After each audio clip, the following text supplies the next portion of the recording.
Bom, meus irmãos, mais uma vez, boa noite a todos. Sejam todos muito bem-vindos à nossa casa. Vamos dar as boas-vindas também para os companheiros que estão chegando pela primeira vez.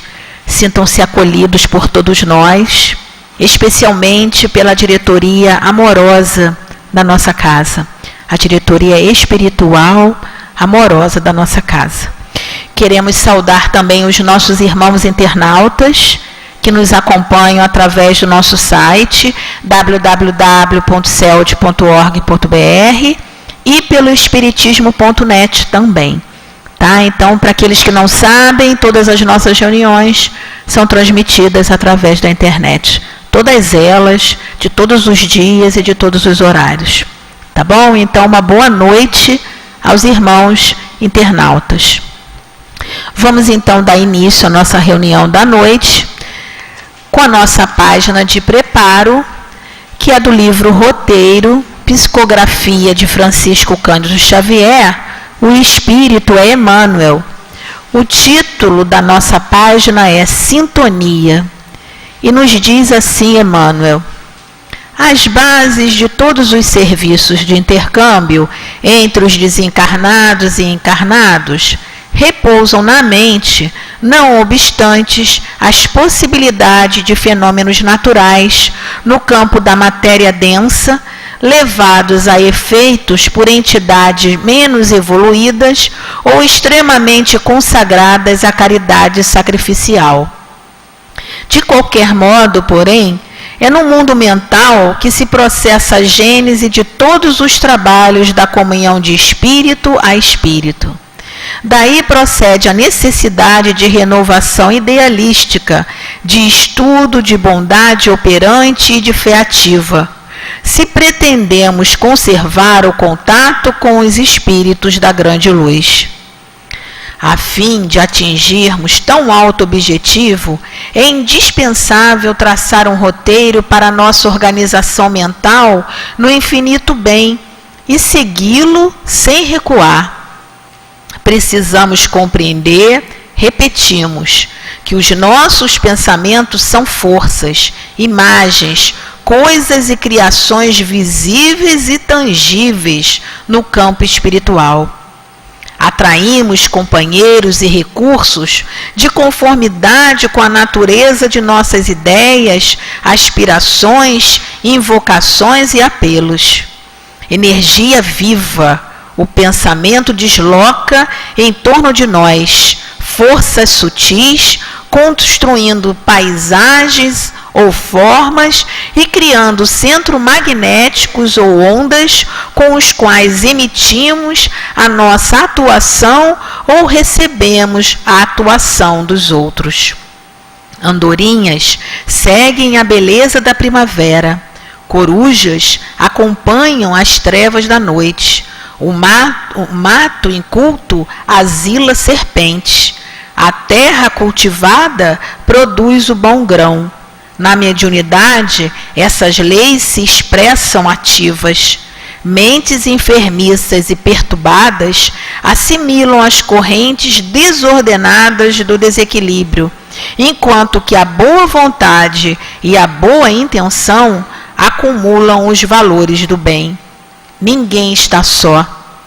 Cada criatura recebe de acordo com aquilo que dá. Cada alma vive no clima espiritual que elegeu, procurando o tipo de experiência em que situa a própria felicidade.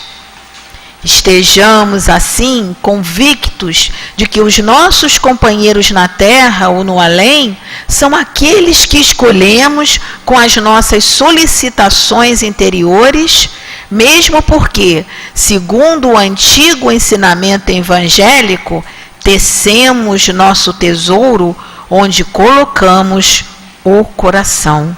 Emmanuel. Que mensagem, né, meus irmãos?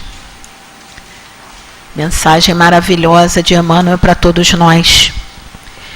Vamos então elevar o nosso pensamento a Deus, ao Mestre Jesus, para juntos, né, fazermos uma prece de preparo da nossa reunião dessa noite.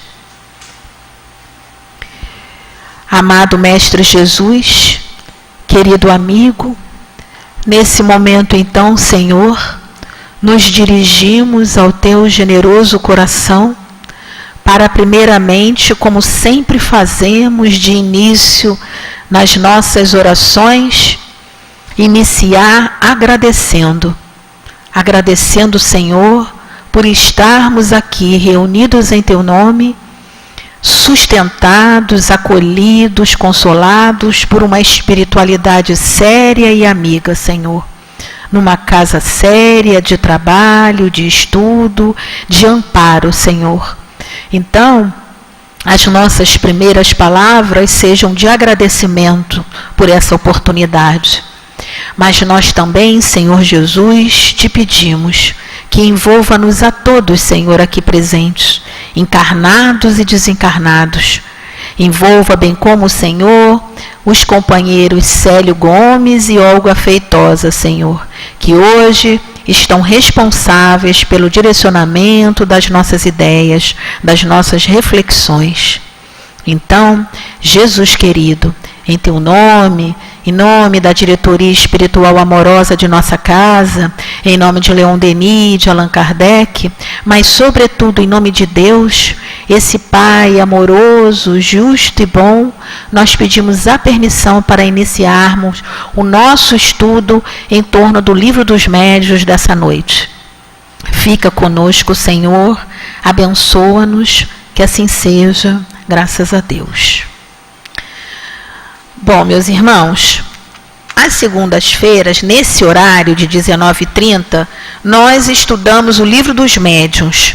E nós estamos estudando o seu capítulo 6º, né, que trata das... deixa eu ver aqui. Que trata das manifestações visuais. E nós vamos estudar os itens 111 a 113, que vai tratar da teoria da alucinação. A pedido do nosso querido companheiro Célio Gomes, nós vamos ler somente o 111 para deixar ele desenvolver o estudo, né, durante a noite. Então, a teoria da alucinação, no item 111, fala assim: aqueles que não admitem o mundo incorpóreo e invisível acreditam tudo explicar com a palavra alucinação. A definição desta palavra é conhecida.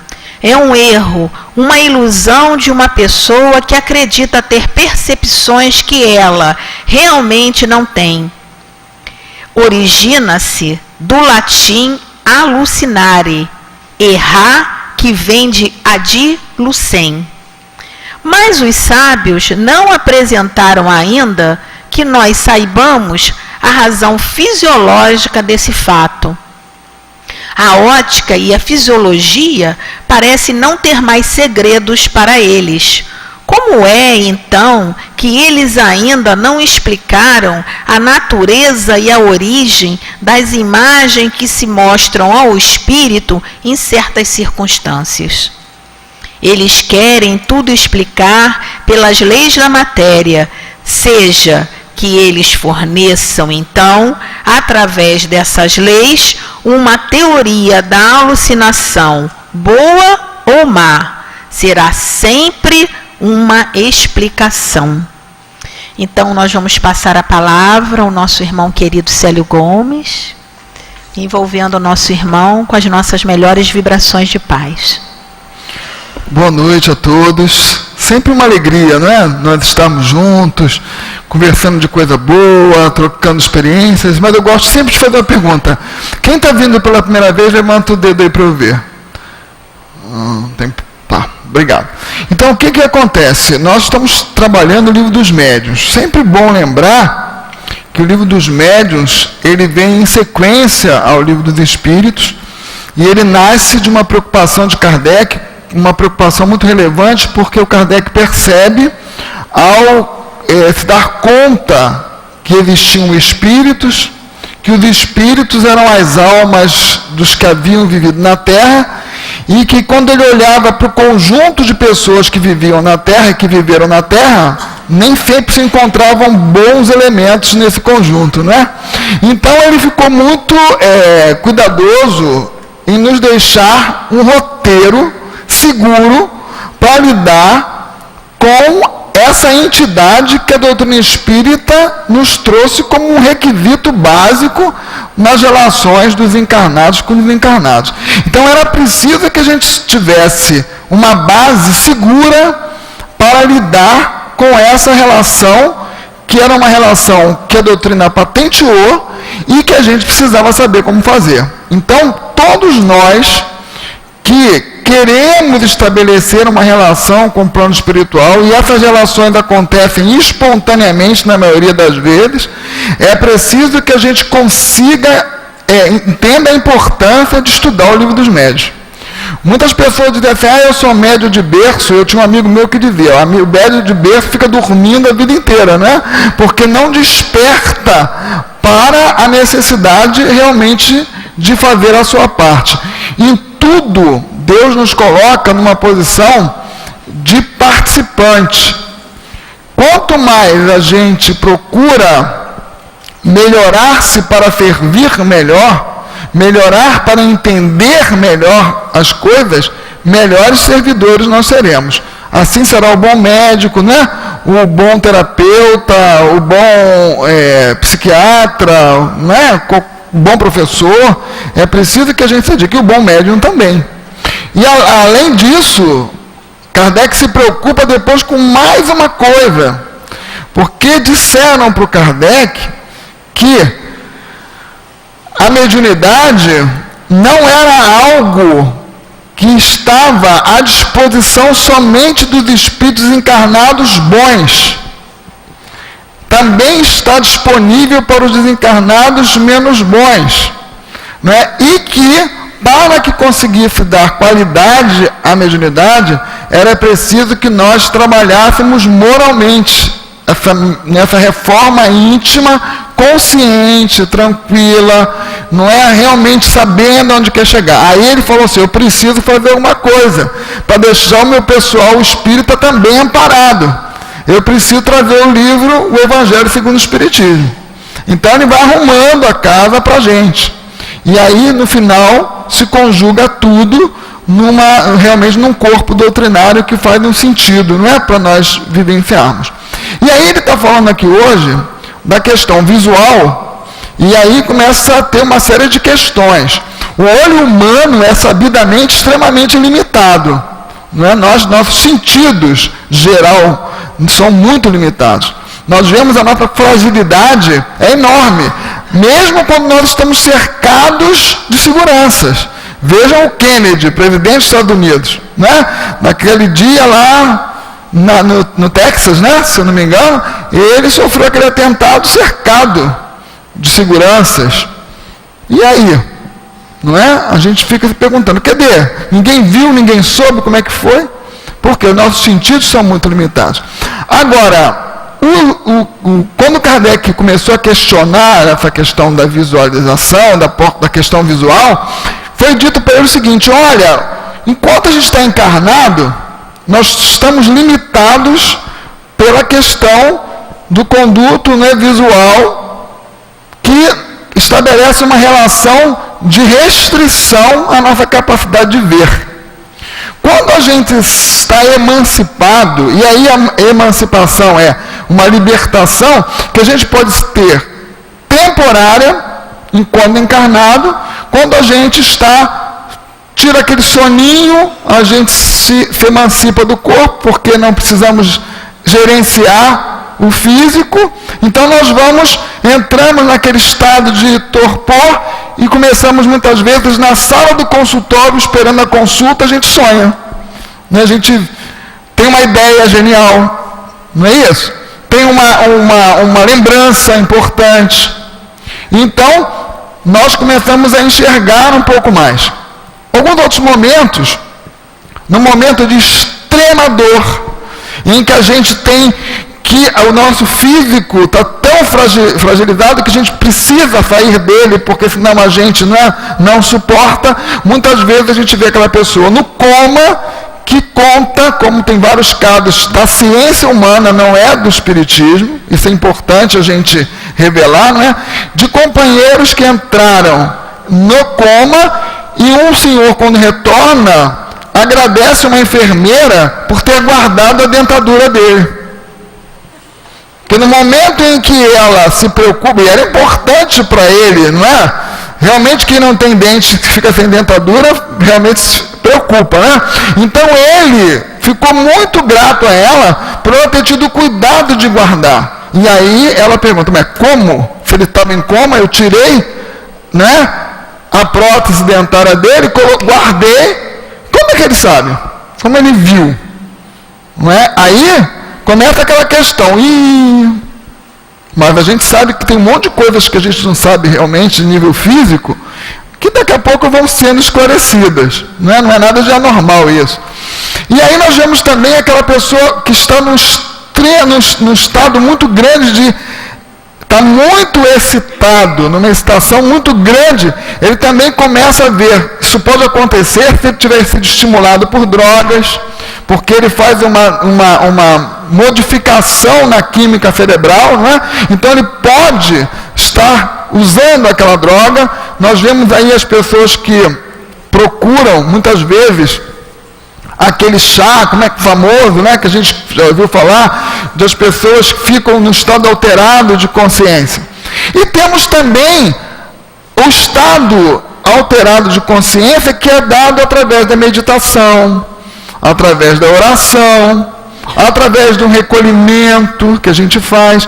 E muitas vezes as pessoas que são inspiradas, os grandes não todos, porque na verdade todos nós vivenciamos esse universo, é que não nos damos conta.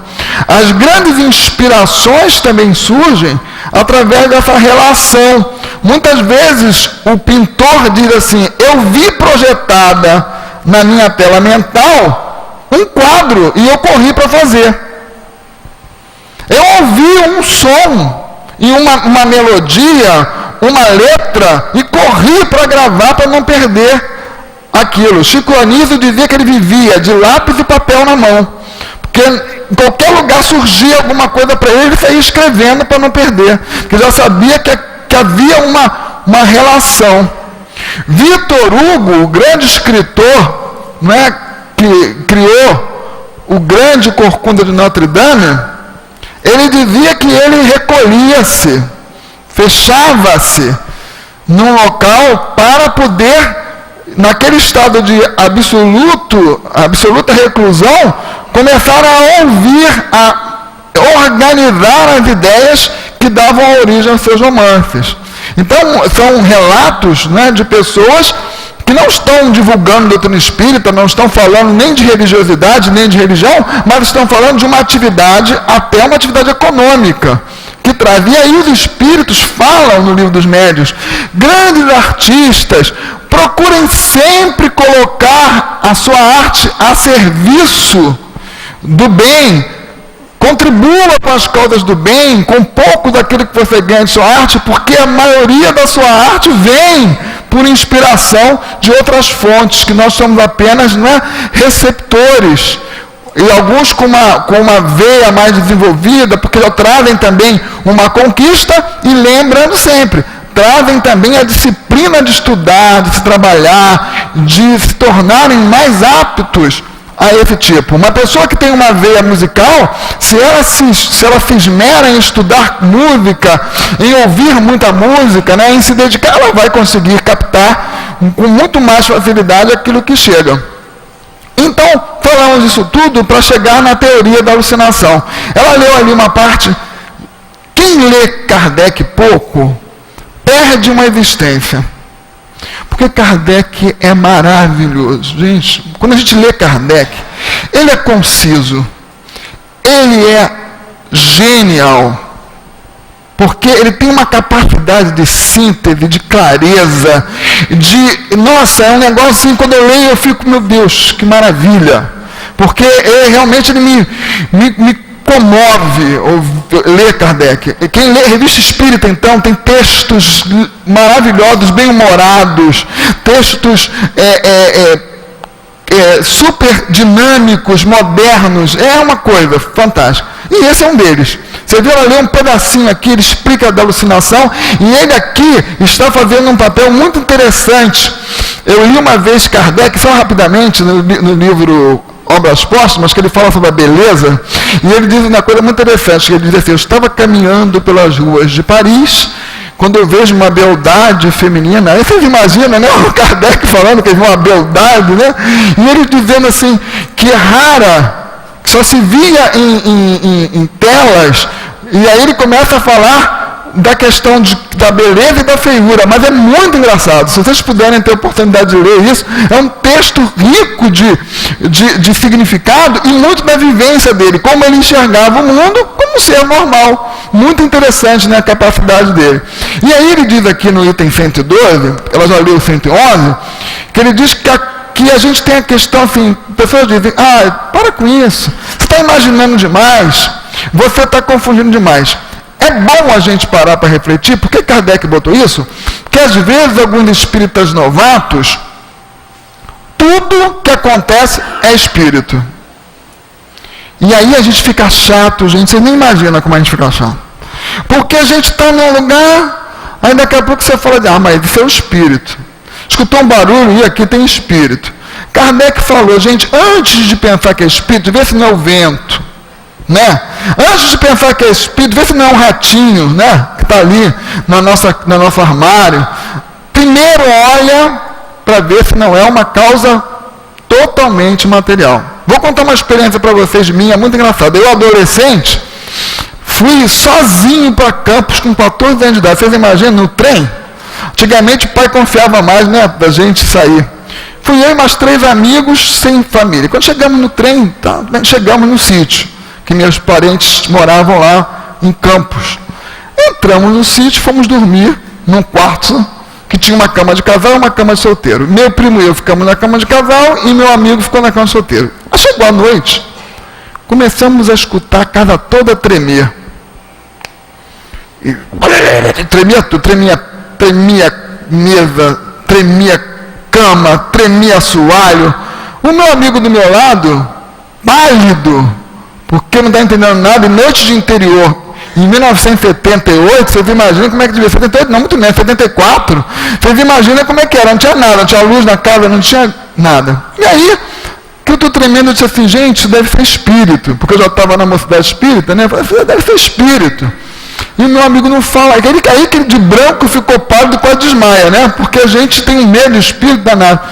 E ficou naquilo, e daqui a pouco, silêncio, nós fomos dormir. Quando acordou pela manhã, eu chamei minha tia e disse, tia, de noite lá no quarto, tremia tudo, batia tudo. Acho que tem espírito aí na casa. Eu disse, não, meu filho, é o cavalo que coça as costas, na madeira da casa. Olha aí. O que aconteceu? O cavalo ficava lá a noite toda se coçando e fazia isso na madeira lateral da casa. Tremia tudo, um bicho daquele tamanho. Não é? Então a gente...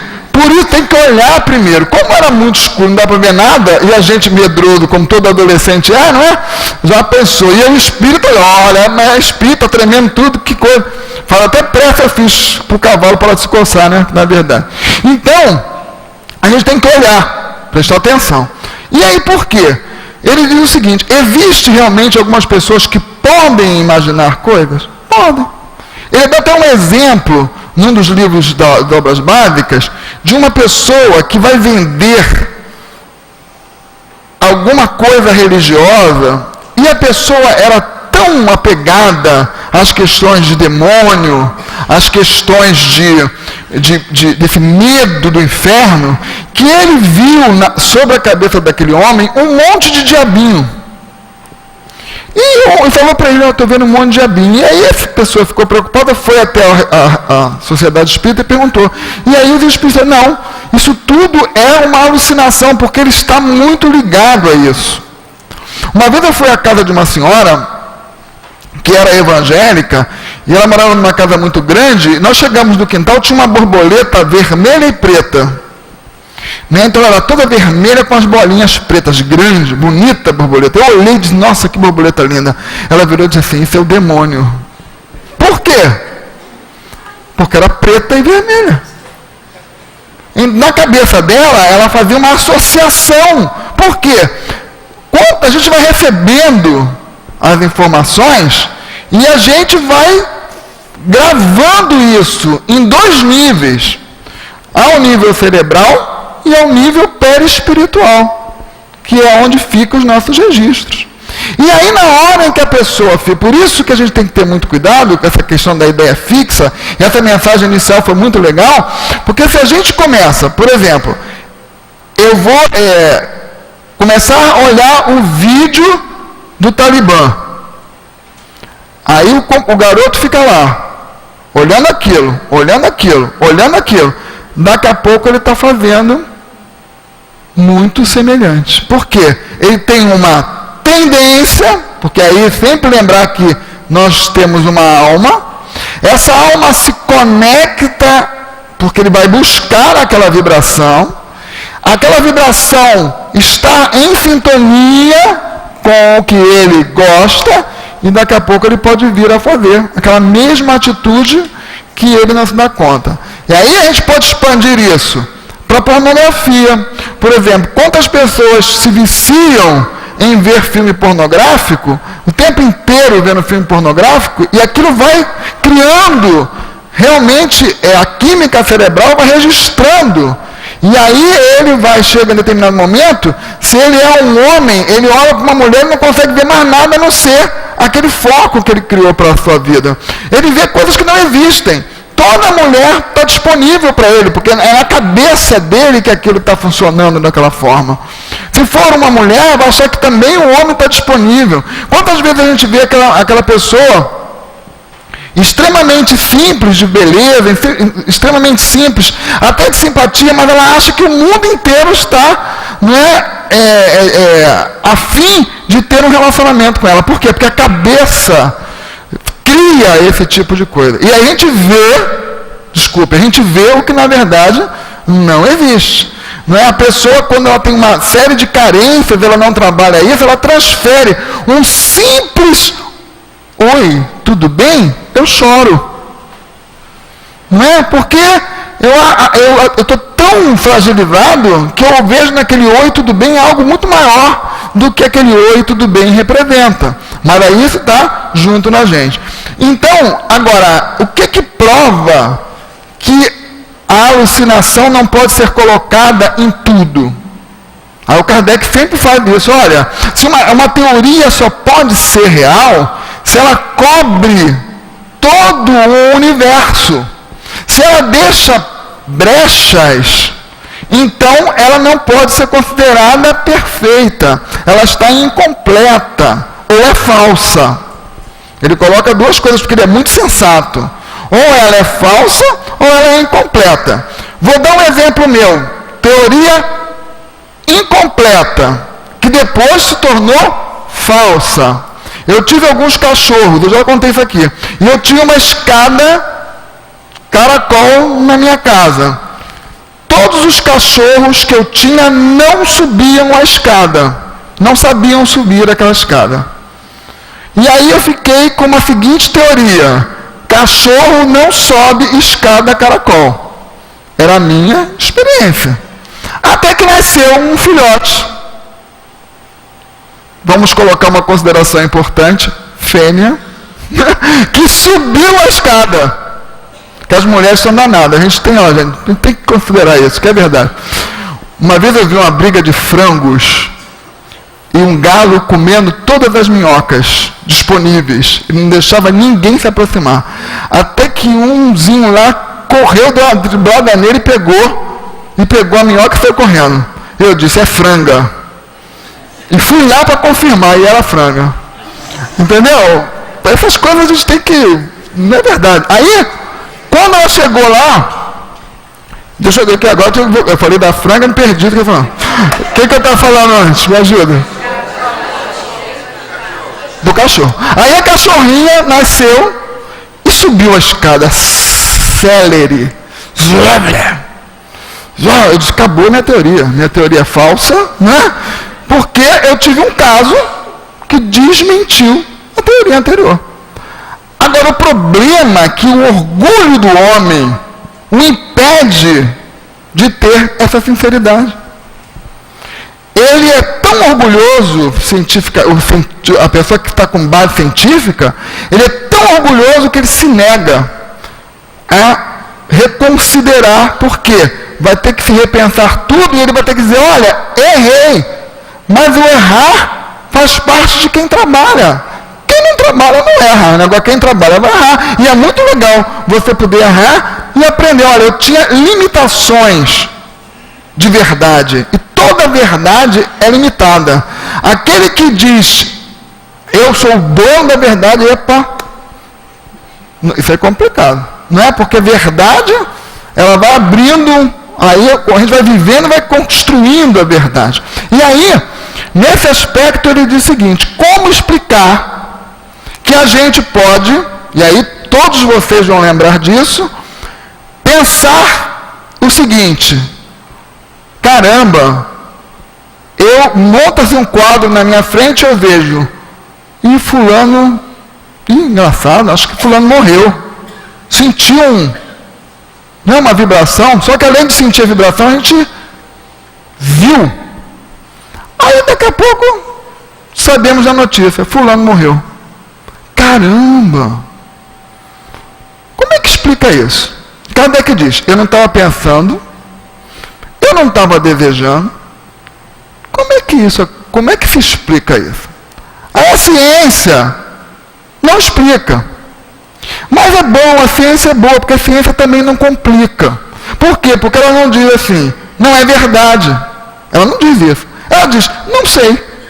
Enquanto ela estiver dizendo não sei, ótimo, porque ela não está desmentindo um fato. Ruim é quando a gente desmente um fato. Uma vez eu estava numa casa espírita falando para um grupo pequenininho, em que a gente interagia, e as interações são complexas, né?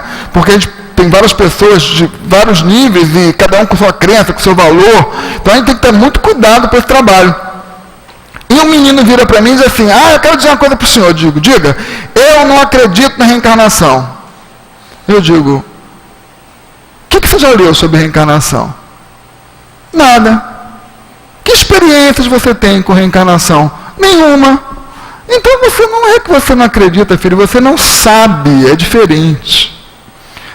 Né? Eu só posso dizer que eu não acredito em alguma coisa quando eu pesquisei, analisei, comparei, fiz uma série de estudos sobre aquilo, e aí eu tenho realmente moral para dizer, não acredito. E pode ser até que seja assim, eu pessoalmente, baseado no que eu estudo, não acredito. Porque se eu disser que aquilo é uma verdade universal, alguém vai dizer, epa, lá num cantão do mundo, vai dizer, epa, tem uma coisa aqui que eu quero te mostrar que refuta isso que você está dizendo.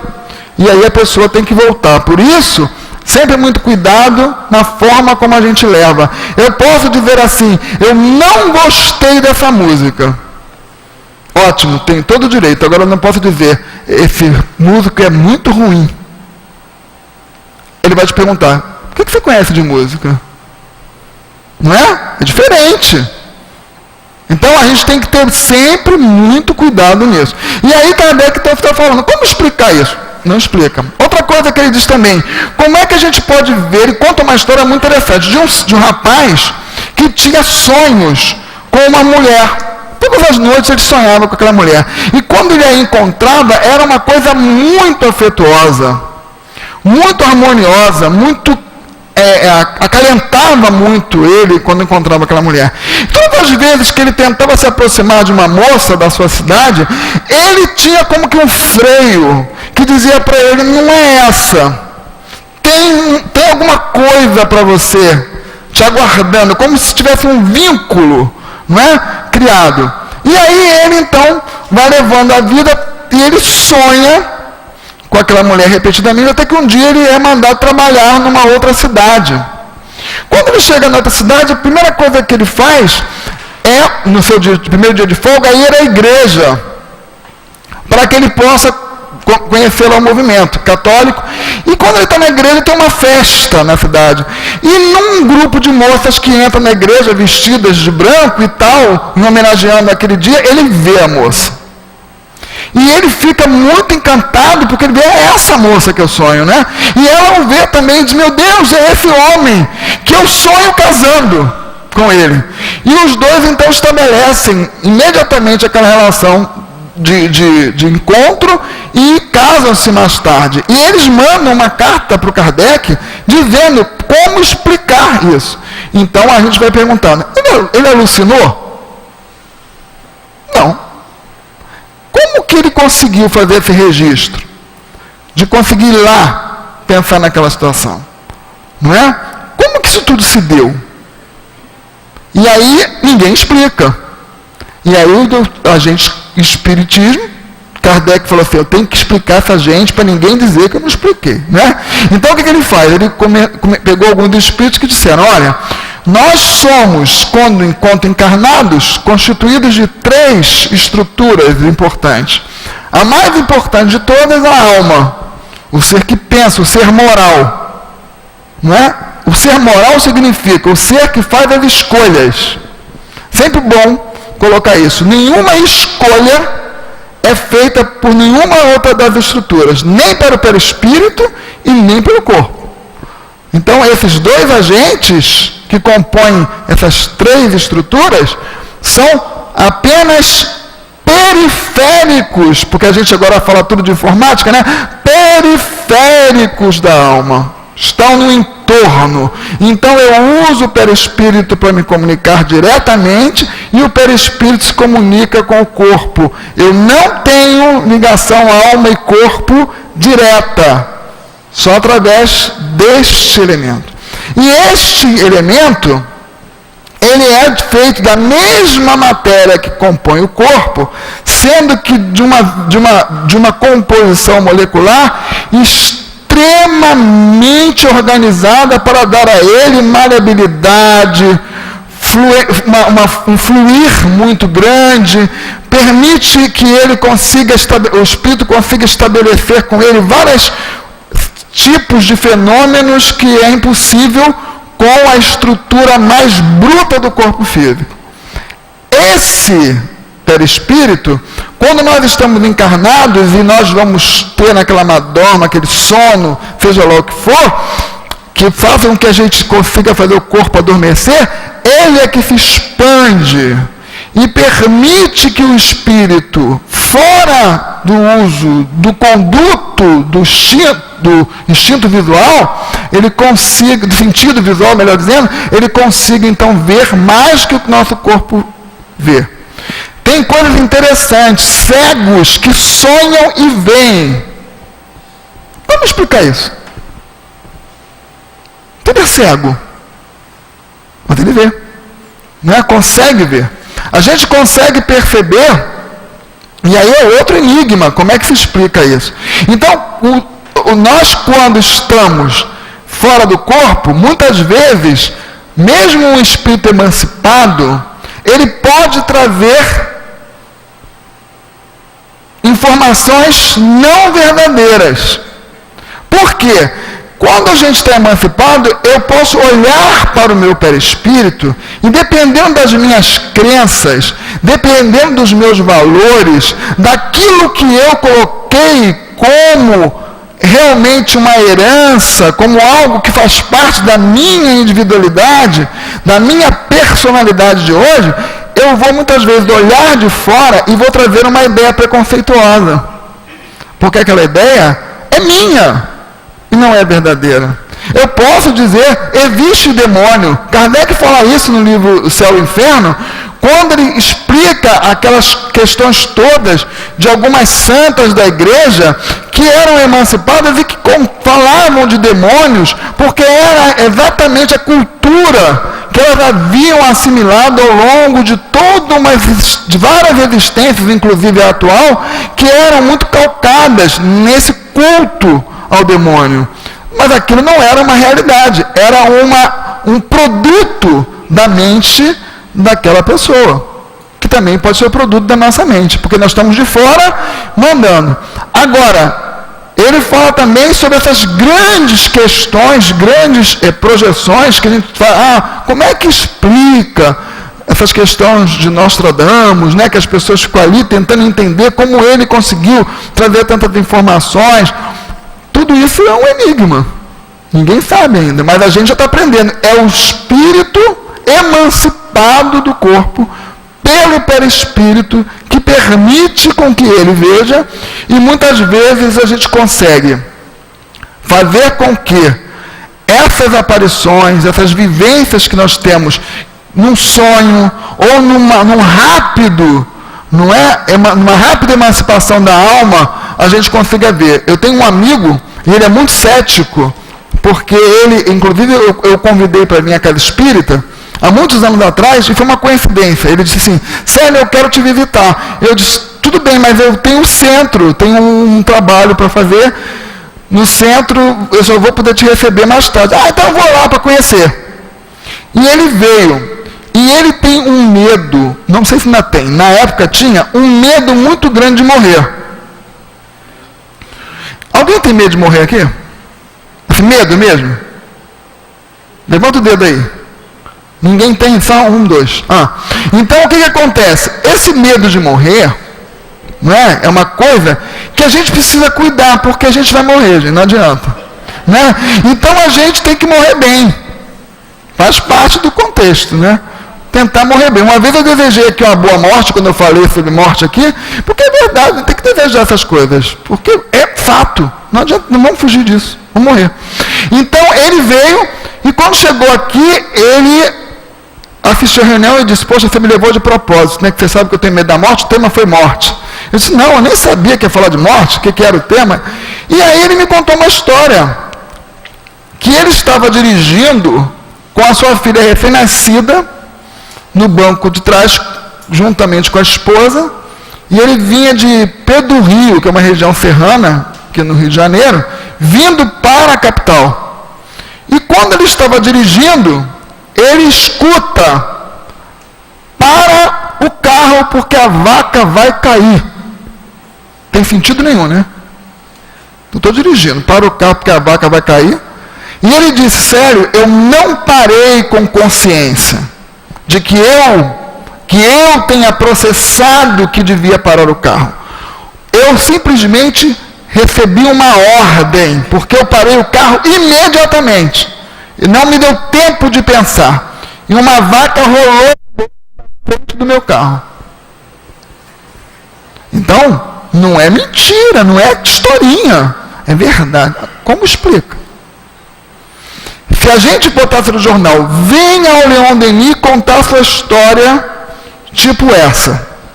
Tem uma fila aqui que você nem imagina, de gente que quer contar as suas coisas. Lá em casa tem uma, interessante. Minha filha recém-nascida, ventilador de teto. Rosângela colocou lá embaixo do ventilador de teto, muito calor, botou no chão, forrou a caminha, botou e foi trabalhar na cozinha. Daqui a pouco ela escuta: tira a menina de lá porque vai cair. Ela sai correndo, tira a menina, o luxo de vidro do ventilador frouxo caiu em cima de onde a menina estava. Explica. Ela estava pensando nisso? Não, porque senão não teria posto embaixo do vidro. Né? Ela estava absorvida no seu trabalho. Então estava alheia. Uma cena normal, mas ouve: vai lá porque vai cair. E ela foi, como ela disse também: eu não tive momento de refletir, eu fui. O que significa isso? É a energia do Espírito nos conduzindo a isso. Então, o que Kardec quer provar com isso aqui, gente? Que nós temos alma além do corpo. E que o perispírito que é que permite tudo isso, essas emancipações. Se a gente começa a entender esse processo, que aí, porque muita gente diz assim, tem gente mesmo que tem assim, que percebe, muita gente sonhou com um avião entrando num prédio. Muita gente. E aí, acontece lá aquele atentado em Nova York. Que a pessoa, olha a importância do Livro dos Médiuns. Se a pessoa não tem uma orientação, ela diz assim: eu desejei isso. Eu mentalizei isso. Eu fui agente de... Porque a gente tem essas questões. E o livro dos médiuns não, você simplesmente, quando os nossos companheiros, acreditando na sua causa, que eles assim fazendo, estariam defendendo o que eles acreditam, não é? Eles plasmaram isso em nível mental. Lançaram esse pensamento onde? No fluido universal, que carrega os nossos pensamentos como o som carrega o ar, como o ar carrega o som. E aí nós conseguimos captar, algumas mentes captam isso. E aí fica tudo explicado. Porque nós estamos aqui em rede, ó, todo mundo me ouvindo, eu ouvindo vocês, trocando ideia. E quer dizer, estamos vendo alguma coisa? Não, nós estamos ligados, estamos em rede, sem nenhum cabo de computador. Nós somos um Wi-Fi natural, não é isso? Então a gente está aqui, nem precisa de senha, né? A não ser que a gente feche o ouvido, não quero ouvir e acabou, tem que ter senha. Mas de qualquer maneira a gente está ligado. Então, isso, a doutrina espírita explica tudo isso por meio do livro dos médiuns, deixando a gente mais tranquilo. Eu tinha uma amiga que chorava de forma rotineira no trabalho. Essa história é tão bonita que vale a pena a gente partilhar. E eu, a vendo chorar muito, eu disse assim, eu tenho que conversar com essa moça. E aí um dia, eu a vi chorando no corredor, e as pessoas estavam meio cansadas daquele chororô, né? E eu chamei ela, vamos lá fora. Eu trabalhava nessa época na Rua do Ouvidor. Nós descemos ali e fomos caminhar na rua. E eu perguntei, eu te vejo chorando, e você, não sei o que ela disse, eu estou ficando maluca. Eu disse, o que acontece? Eu tô com uma neném pequena, vai fazer, daqui a pouco vai fazer 1 ano, e eu acordo à noite e vejo um homem do lado do berço dela, em pé. E eu fico desesperada que ele vai matar minha filha. Aí você vê, são as crenças. Que ele vai raptar minha filha, que ele vai fazer mal para minha filha, ele não vai embora, eu peço para ele ir embora, ele não vai embora. E aí eu disse para ela assim, você tem alguma coisa contra a doutrina espírita, assim, contra o espiritismo, você gosta? Eu disse, não, gosto, tudo bem. E aí eu comecei a primeiro conversar com ela. Então começamos a almoçar juntos, e um dia eu falava, não fazia efeito. E aí um dia eu estou conversando com ela, olha aí a alucinação, né? Para vocês terem noção. Eu estou falando com ela, daqui a pouco eu escuto assim, filho, você não vai ajudar essa moça não. Quem vai ajudar essa moça é a Lígia Simões. Lígia Simões fazia palestra aqui no centro, que eu nem sequer conhecia direito, mas sabia. Lígia Simões, muito bem. Cheguei para ela e disse assim, olha, eu vou te dar um telefone para você ligar. Nem sabia se podia, né? Liguei para cá, expliquei a situação e fui muito bem aceita a minha situação. Me deram o telefone da Lígia. E eu liguei passei o telefone para ela e ela ligava. Nenhum contato. Eu ligava, nenhum contato. Liguei para cá, o telefone dali é esse. Não funciona. Passou um dia, ela morava em Botafogo, e ela pegou o metrô, e na ida para o metrô, ela viu uma senhora, muito desvalida, né, à rua, e aí ele então disse que começou a chorar. Havia uma fragilidade muito grande. E sentou no metrô chorando muito.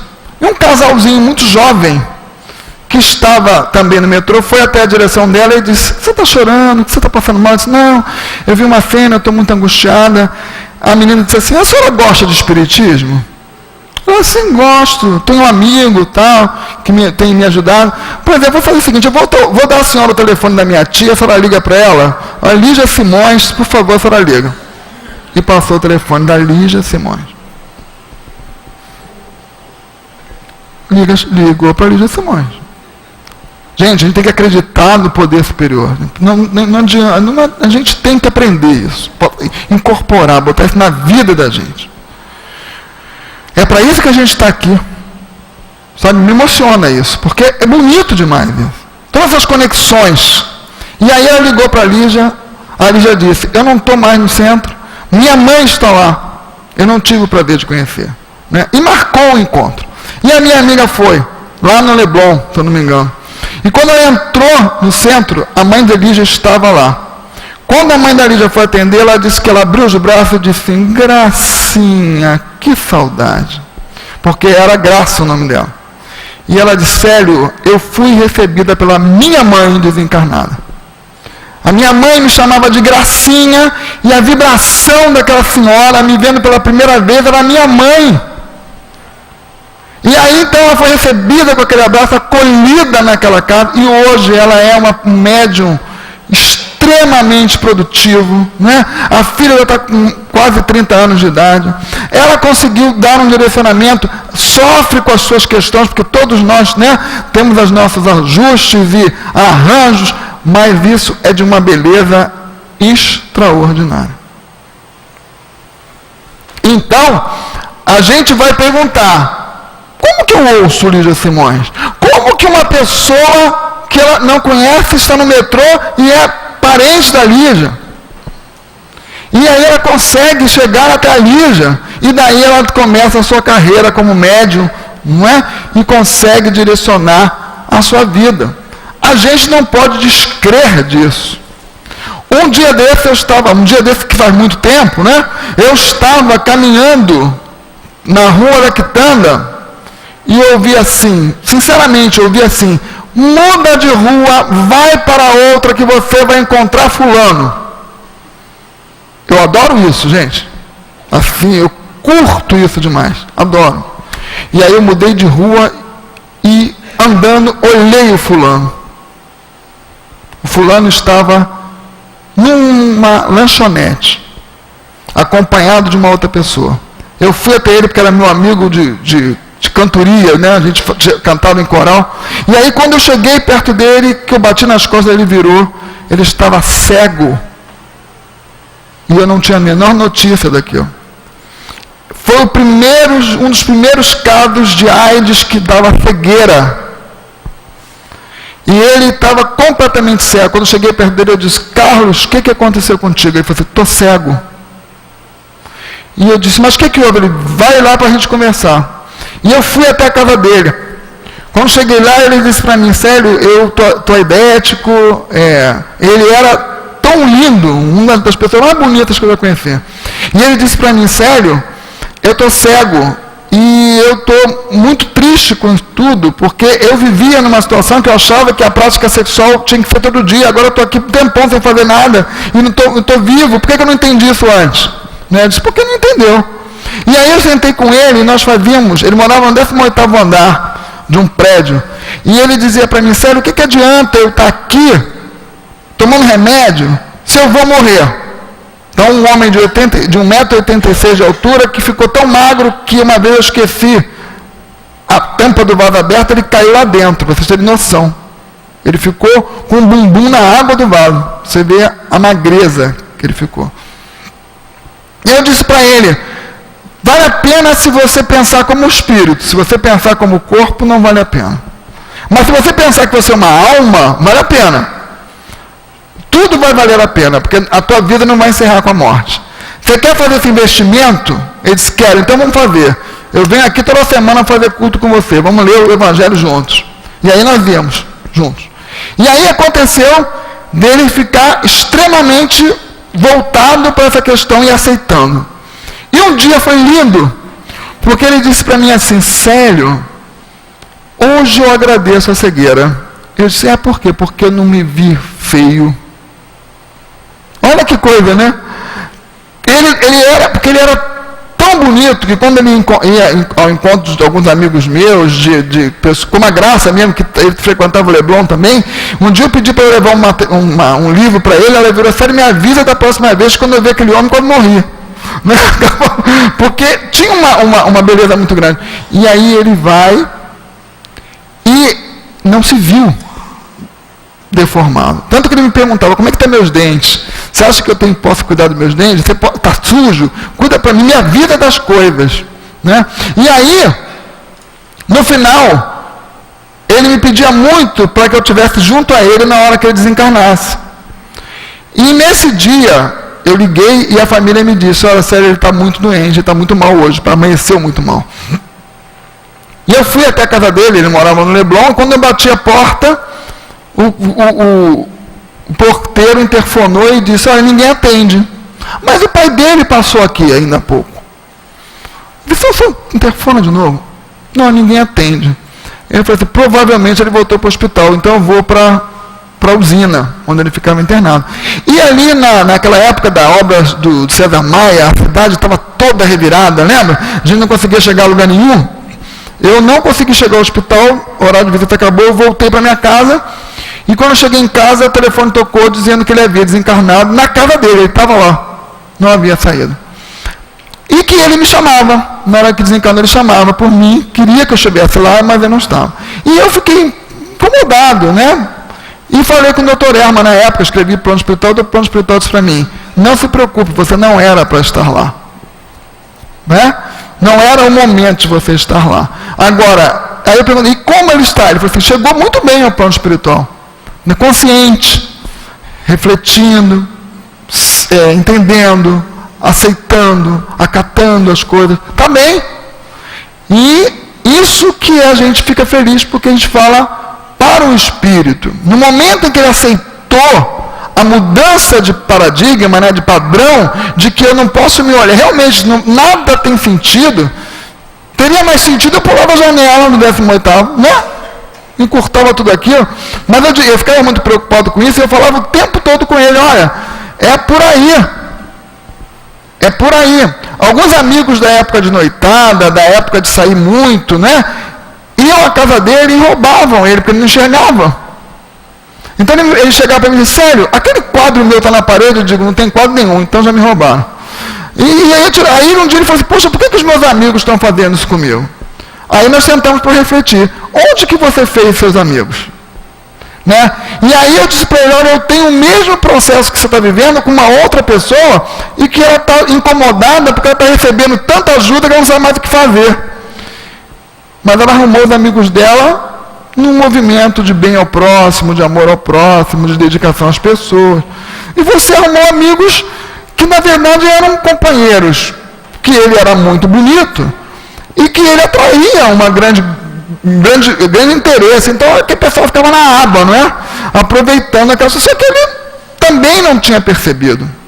E aí olha quanta percepção, mas para o nível do espírito. Porque a oportunidade física já tinha passado. Ele não ia mais conseguir recuperar.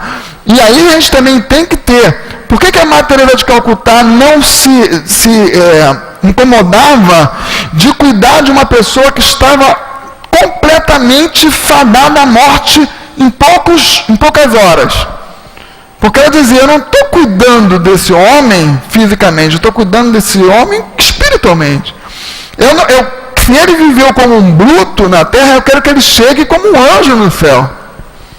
Não é? Era uma outra experiência, porque enxergava o espírito, tinha essa noção de espírito.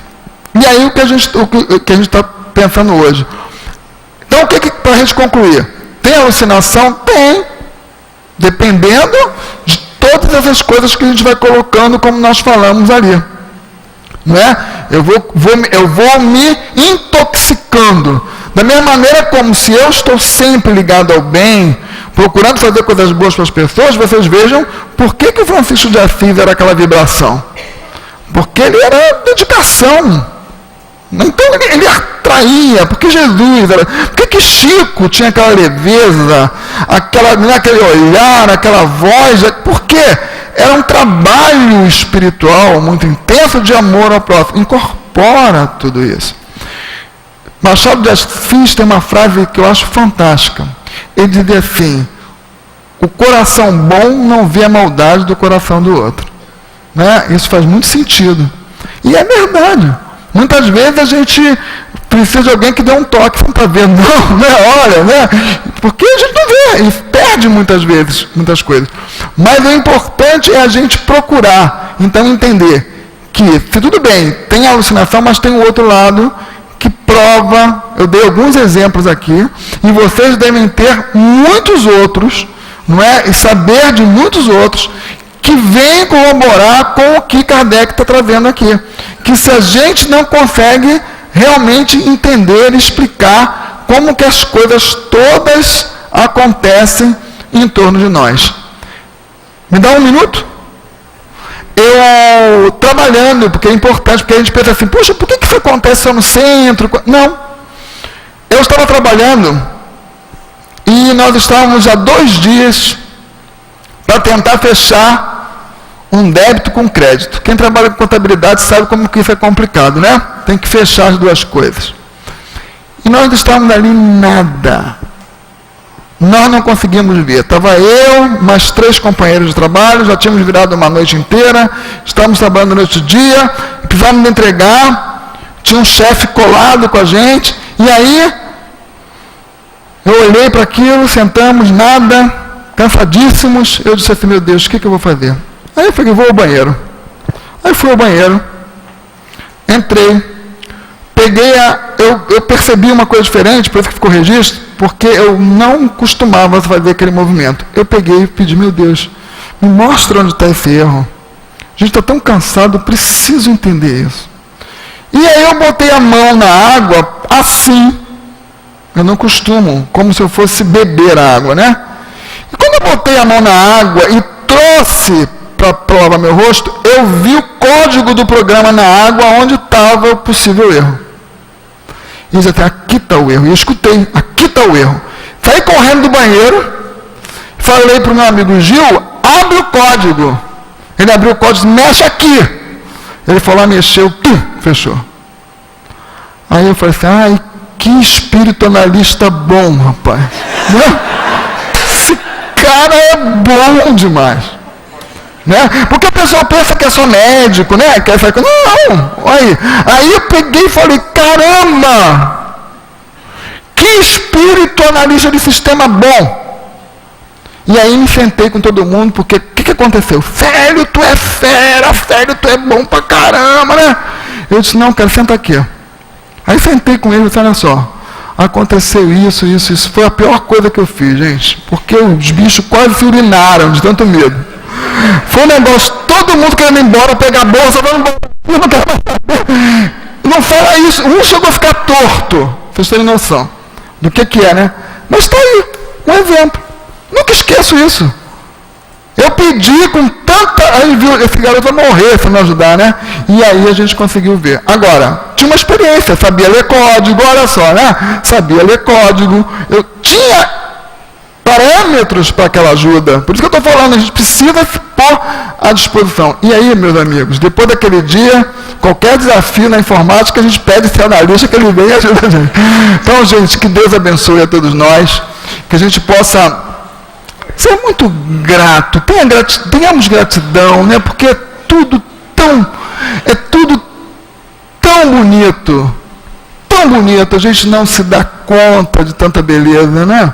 Que a gente tem em torno da gente. Então, agradecer. Esse deve ser o nosso estado permanente, não é?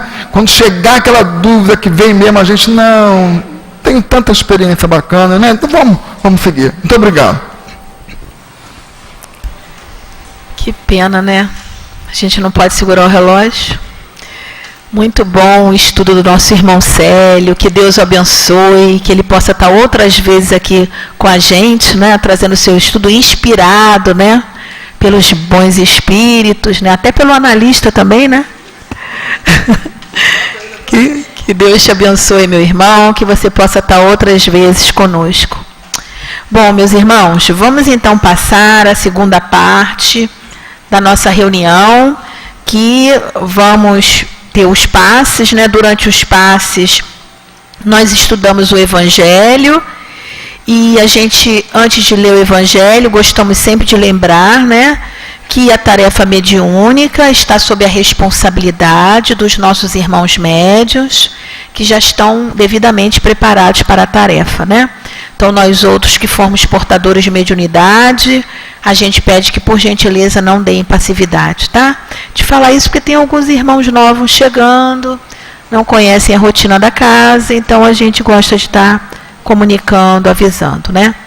Então, o Evangelho vai ser comentado pela nossa querida Olga Feitosa, E nós vamos estudar o capítulo 24, não coloqueis a candeias debaixo do alqueire, os itens 5 e 7, e eu vou ler o item 7, tá? Para nossa reflexão da noite. Fala assim o item 7. O Espiritismo, atualmente, vem lançar a sua luz sobre uma série de pontos obscuros. Entretanto, ele não o faz inconsideradamente. Os espíritos, ao darem suas instruções, procedem com admirável prudência. Sucessiva e gradualmente é que eles têm abordado as diversas partes conhecidas da doutrina, e é assim que as outras partes serão relevadas, à medida que houver chegado o momento de fazê-la sair da sombra. Se a tivessem apresentado completa desde o início, ela teria sido acessível apenas a um pequeno número de pessoas e até assustaria aqueles que não estavam preparados ou que seria nocivo à sua propagação. Portanto, se os espíritos ainda não dizem tudo ostensivamente, não é porque haja na doutrina mistérios reservados a privilegiados, nem que eles ponham a candeia debaixo do alqueire, mas porque cada coisa deve vir no tempo oportuno. Eles dão a uma ideia o tempo para amadurecer e se propagar, antes de apresentarem uma outra, e aos acontecimentos o tempo de lhe preparar a aceitação. Então agora nós vamos pedir aos nossos irmãos médiuns, né, que silenciosamente se dirijam aos seus locais de trabalho, às suas posições, orientados pela companheira responsável por essa coordenação de salão. Nós outros que estamos na assistência, né, vamos acerenar o nosso coração, não vamos nos ligar nesse movimento que precisa ainda, né, na nossa casa. Muito pelo contrário, vamos fechar os nossos olhos, não é? Acerenar nosso coração. Os irmãos internautas, né, que acompanham o nosso estudo, a nossa reunião pela internet, se liguem aqui à casa, para juntos, né, unirmos os nossos pensamentos, os nossos sentimentos, não é? Porque certos, onde quer que estejamos, não é? Quando nos ligamos por pensamento, por sentimento, não é? A essa reunião de paz, a essa reunião de luz, com certeza vamos receber da espiritualidade amiga o conforto, o consolo, a sustentação, aonde quer que estejamos. Então, todos nós aqui presentes, encarnados e desencarnados, vamos nos ligar à figura iluminada do Senhor Jesus junto a nós, não é? Favorecendo o ambiente, favorecendo, né, a atuação desses amigos espirituais generosos que já estão presentes junto a nós, que já estão aqui nesse salão, que já estão nessa casa, não é? Vamos aguardar nosso irmão. Vamos então fazer a nossa prece. Senhor Jesus, aqui nos encontramos, Mestre querido, para esse momento do passe, Senhor. Esse momento que sintonizamos ainda mais com esses teus mensageiros de luz, esses trabalhadores incansáveis, Senhor, esses amigos queridos que nos envolvem, que nos amparam, que nos sustentam. É por isso, Senhor Jesus, que nós agradecemos. Mas também, Jesus querido, te pedimos que envolva os nossos irmãos médiuns, que junto com a espiritualidade estão responsáveis por essa tarefa do passe. Envolva a companheira Olga Feitosa, Senhor, que vai desenvolver o estudo do Evangelho para todos nós. Enfim, Senhor Jesus, nós te pedimos que envolva-nos a todos nesse momento, Senhor, encarnados e desencarnados, necessitados e trabalhadores, Senhor, para que possamos receber as vibrações de paz e de luz nessa hora do passe. Assim, em teu nome, Senhor Jesus, em nome da diretoria espiritual amorosa da nossa casa, mas sobretudo em nome de Deus, pedimos a permissão para darmos por iniciado essa hora, a hora do passe.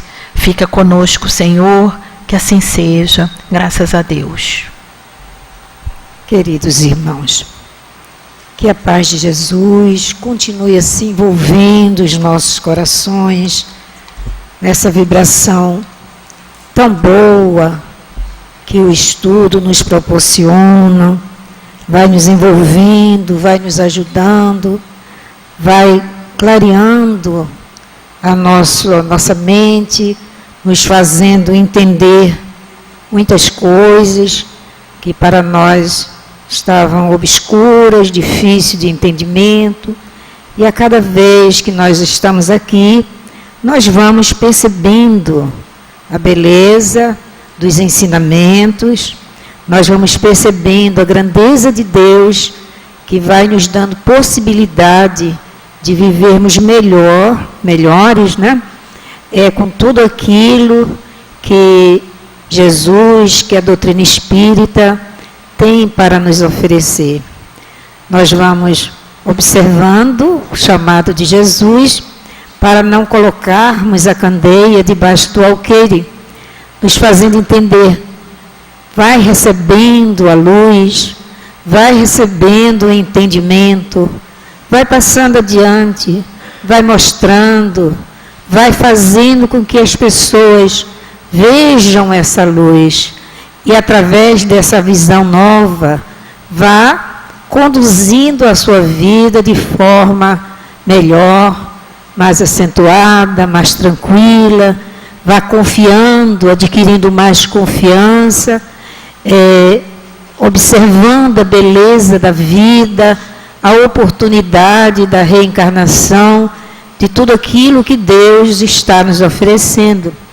Vamos envolvendo-os com prece, quando não pudermos passar nenhuma palavra, porque nem todos estão assim preparados para receber, não entendem, né? Vamos envolvê-los em prece, em oração, confiando nessa certeza, confiando de que isso é importante. Então, Jesus veio nos revelar tudo isso através do seu próprio trabalho. Algumas coisas, como nos fala o Evangelho de hoje, ele nos falou por parábolas. Falou à época por parábolas, porque aquilo que teria que ser revelado não poderia ser no momento, porque as pessoas ainda não estavam amadurecidas para entender e para receber. Mas ele não deixou de passar. Hoje nós temos a oportunidade de estudarmos essas parábolas, de entendermos aquilo que Jesus veio nos falar através desses ensinamentos das parábolas, mas Jesus também mostrou os ensinamentos, claro, né, um entendimento mais claro do amor ao próximo, o respeito que nós temos que ter uns com os outros, do vencermos o orgulho, né, não sermos iguais aos fariseus que estavam envolvidos naquela ideia de crença, né, envolvidos com tudo aquilo que eles faziam, mas sem aplicação do que realmente precisava ser passado. Então, Jesus vem nos revelando, vem mostrando, vai curando, vai ajudando, vai mostrando como se faz.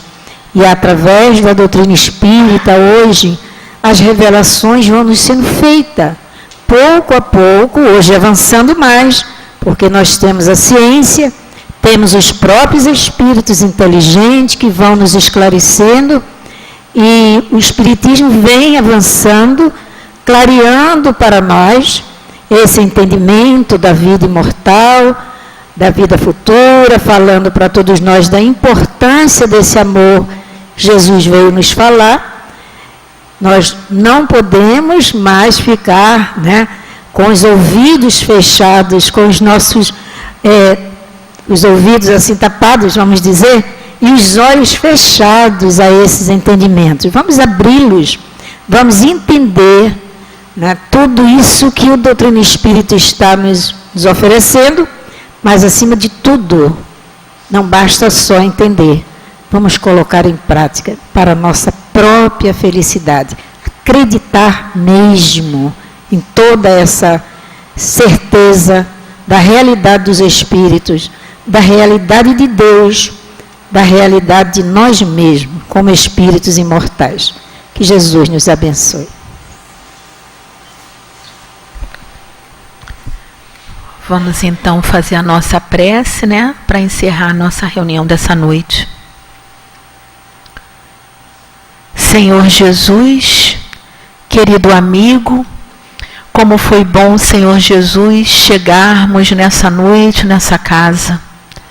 Como foi bom, Senhor Jesus, estudarmos um pouco mais a Tua doutrina de luz, o Teu Evangelho de amor, à luz da doutrina espírita.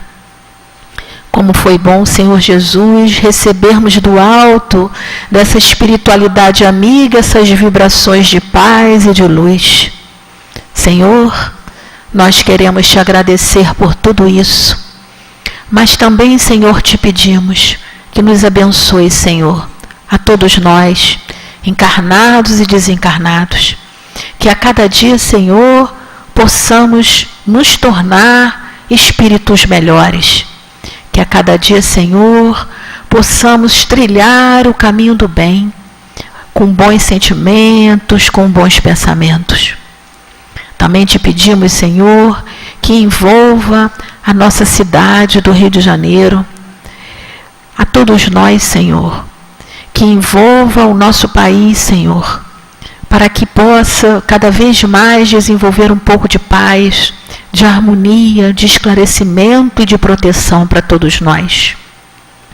Assim, Jesus, agradecidos estamos e em Teu nome, Senhor Jesus, em nome da diretoria espiritual da nossa casa, de Leon Denis, de Allan Kardec, mas sobretudo em nome de Deus, nós pedimos a permissão para encerrarmos a nossa reunião de estudos e passe dessa noite, te pedindo, Senhor, que nos acompanhe e que possamos chegar com proteção, com amparo nos nossos locais de origem.